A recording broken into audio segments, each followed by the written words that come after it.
Salam alaikum wa rahmatullah. Donc maintenant on va parler des appartements du prophète sallallahu alayhi wa sallam.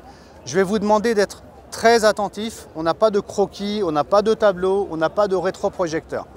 Bon, là-haut que vous voyez le dôme vert, c'est l'appartement de Aïcha. Donc c'était des petits appartements, très petits à l'époque.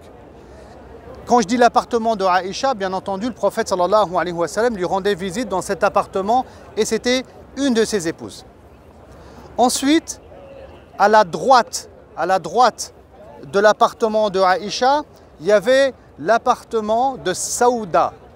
Et Saouda, c'est la première femme que le prophète sallallahu alayhi wa sallam va épouser après la mort de Khadija bint Khuwaylid. Donc je répète, on avait l'appartement de Aïcha. À côté, à la droite, on avait l'appartement de Saouda. Ensuite, devant l'appartement de Aïcha,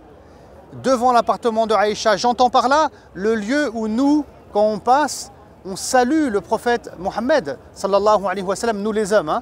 Donc on est devant, je répète, l'appartement de Aïcha. Il y avait l'appartement de Hafsa, la fille de Omar ibn al-Khattab et épouse du prophète sallallahu alayhi wa sallam. Et d'ailleurs, pour l'anecdote, il y avait une fenêtre à l'appartement de Hafsa et une petite fenêtre à l'appartement de Aïcha. Il leur arrivait de parler ensemble. Peut-être qu'ils s'envoyaient des ustensiles, je ne sais pas, ou des choses. Et peut-être qu'ils rigolaient. Bref, il y avait des discussions entre Hafsa et Aïcha. Très bien.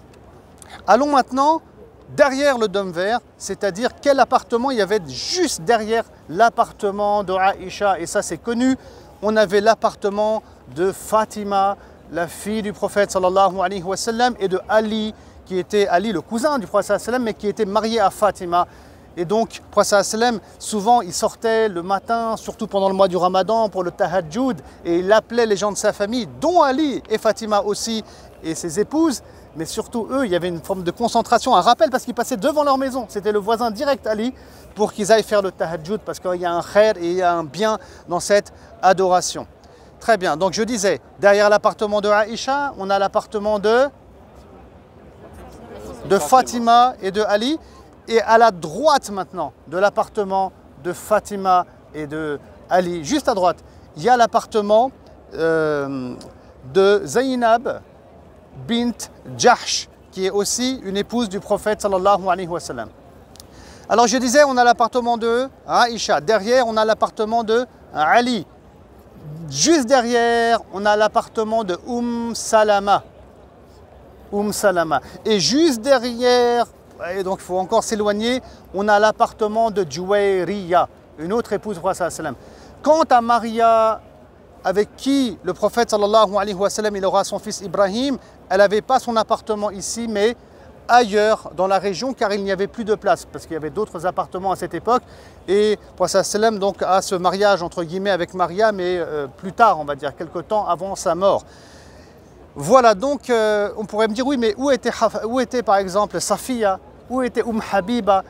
Donc ça, je préfère pour l'instant ne pas m'avancer dessus, étant donné qu'il existe des divergences, des débats et qu'on n'est pas certain du lieu où il y avait ces appartements. Wallahu ta'ala a'lam. Et vous voyez, quand on est là, si on a ces idées en tête et qu'on sait comment c'était, on peut s'imaginer un peu la vie du prophète sallallahu alayhi wa sallam. On peut imaginer, il sort de là, de chez lui, comment il a pu aller au cimetière d'Al-Baqi', comme j'ai dit, pour invoquer Allah subhanahu wa ta'ala par rapport aux défunts. Donc ça nous donne vraiment un côté plus mystique, spirituel de la sira du prophète sallallahu alayhi wa sallam.